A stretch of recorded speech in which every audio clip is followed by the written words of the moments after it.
So there's quite a few exciting things happening this week.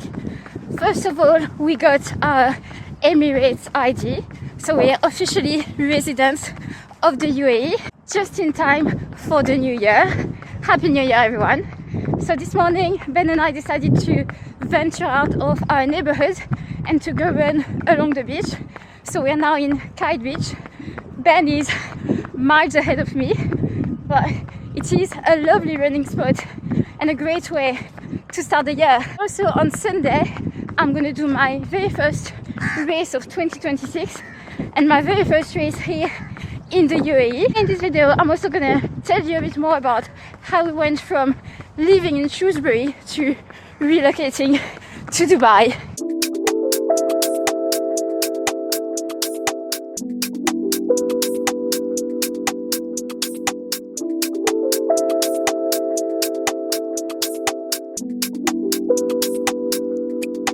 Okay, so if you want the 1 minute version of the move to Dubai story, I posted an Instagram reel about it, and I might post it as a YouTube short as well, but here is the longer extended version.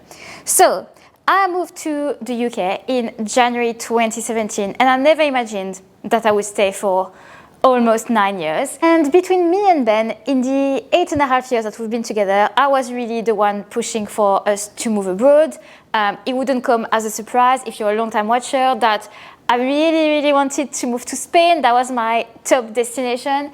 And it was never the right time for Ben with work to move country. And then in the past year, I actually became okay with being settled in the UK for good. I thought, it's not that bad, and I had the flexibility to go to Spain whenever I wanted. And that is when Ben started to bring up moving countries. His work situation had changed, became his own boss, building his own company with 2 other partners, one of them living in Dubai. So the UAE was in the list of options, but we considered other countries. We went to Andorra in September because that was one of the locations we were really considering. And we got in touch with immigration lawyers. We were serious about it. The process was going to be long and complicated and expensive, but at that time we were really keen and we were not in a rush. Until mid-October, our landlord decided to sell the house we were renting in Shrewsbury out of the blue. Originally, we were asked to leave the house by the first weekend of December, which was the weekend of the Valencia Marathon. We managed to extend the deadline to the end of the year, so that gave us a few more weeks. Basically, we had to decide whether we wanted to try and move abroad by the end of the year or rent somewhere else in the UK for another year. And Ben was really not keen on that. He was just keen to make the move. But now the timeline for Andorra was going to be too tight. So we reconsidered all the options again. Dubai came back into the conversation. And I guess at some point I said, okay, let's do it, because on November 1st, that's when we started the visa process. Honestly, I felt like I was swimming in complete limbo between the end of October and early December, because we were in the middle of this visa process, not really knowing what would happen ultimately. We knew we had to leave the house in Shrewsbury. We didn't know where actually we were going. We started to look for a house in Dubai. We secured this house before getting our visas, which gave me so much anxiety. We got our provisional entry permits, allowing us to come to the UAE to complete the visa process early December. We were in Valencia actually. I was about to run the Valencia Marathon. So ran the marathon Sunday, we flew back home Monday, and then we went full on, international house move mode, selling our furniture, packing, finishing decluttering, just emptying the house. We also hired a company to pack belongings in a container on a ship, anything that we couldn't take in suitcases but wanted to bring with us to Dubai. That process alone was so stressful. I don't even know when this ship will arrive. We also had to sort out everything Dubai side, so start furnishing this house that we had never seen. And then we booked our one-way flights to Dubai. So we did all of this in about 10 days. We somehow coordinated everything perfectly. Sold our bed and mattress the morning of the flight. We sold the washing machine just 2 days before. and we successfully emptied the house. And so our flight was the Friday, 19th December in the evening. For the first time of our life, we had splurged on business class tickets because we had so much stress and so much luggage. And the business class included a chauffeur service, so we got picked up at the house. And we had so much stuff that they sent 2 big cars to us, and then they rolled all our suitcases and Ben's big bike case to the kiosk where you check in inside the airport. And then when we were at the lounge and then, boarding the plane, that's when I fully realized what we were actually doing and how crazy that was. Didn't sleep at all during the flight.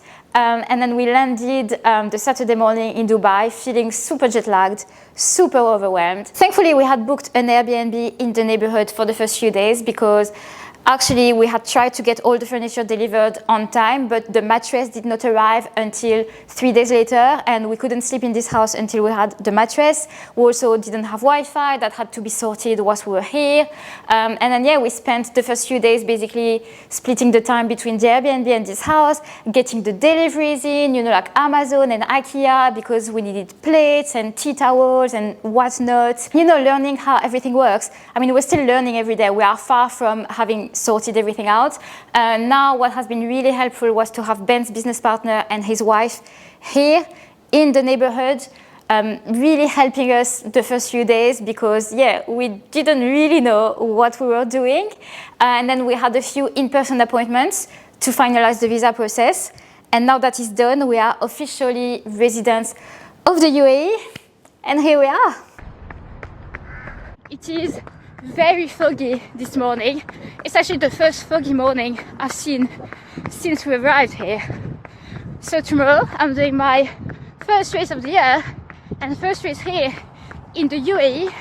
It is called the Skechers Performance Run. Apparently there's a few of them throughout the year, and there's various distances. So for tomorrow's race, I could pick between 3k, 5k, 10k, 16k. And I opted for the 5k distance because I want to treat it like a park run, like I'm going to give it a good go, but I'm not going into it tapered. I've done a fair bit of volume this week. I have done 2 tempo sessions as well. I want to see where I'm at, and I'm under no illusion. I will not run a sub 18 tomorrow, probably not a sub 19 either. I really feel like my 5k speed is in the bin right now. But it's less than a month since the Valencia marathon. Most of December I was recovering from the marathon and then building back up. I've only done a handful of speed sessions. December was also a very stressful month with the move and everything. I'm not at peak fitness right now, so tomorrow will be a benchmark, but I hope I'll be able to surprise myself a little bit. Okay, so the event starts at 7:30, 7:40 for the 5k runners. I really don't mind the early start, to be honest. So temperature right now, 15 degrees Celsius. It's not awfully warm. Humidity, 94% this morning. I'm gonna wear the Adios Pro 4 today, and I'm going to take my camera with me.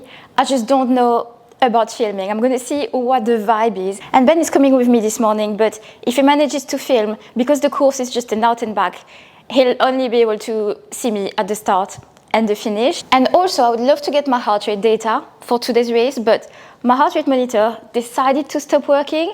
I can't get it to work anymore. I've tried all the hacks I could find online on how to reset it and everything, but I think it has just permanently retired now. And I turned off my watch heart rate because it's so inaccurate. It's actually pissing me off. So I've got no heart rate data at the minute.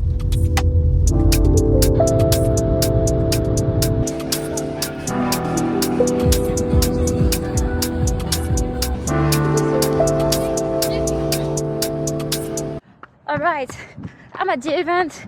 I picked up my race number, now doing my warm-up. It's not like a mass participation race. I think it's going to be very low-key, so hopefully not too much congestion despite several distances and some runners doing several laps of the same course. Yeah, we'll just see how we go today.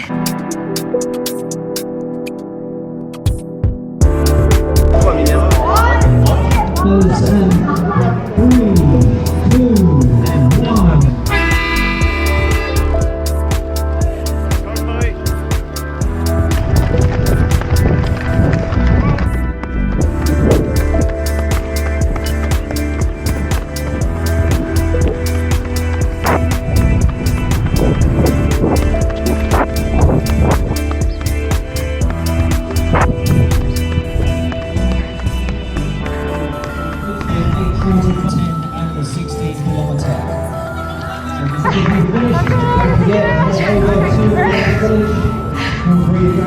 It was alright, to be fair.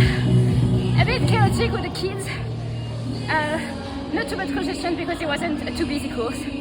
I had fun. I really liked it. So I don't really know if the course was accurately measured because it came up a little shorter than 5k on my watch and on Strava, but I finished 4th overall, first lady, with a chip time of 18:13. I really enjoyed the event. I got a trophy for being first lady, and whether or not it was exactly 5k, I'm not that bothered about the actual finish time. What I wanted was to see what I could do right now, and I was pleasantly surprised with the pace. I feel like I'm in a better spot than I expected, and that gives me a lot of motivation to properly get back into training, higher mileage, start booking races, and just, get back to it and go after those running goals for the year. And I thought it was a well-organized event, low-key, like not a mass participation race at all, which I thought was good for my first one here, and I managed to film a little bit. So yeah, overall just a really good first race of the year. Thank you guys so much for watching. If you enjoyed this video, please give it a like. If you're new, please subscribe, and I will see you all in the next one. Bye!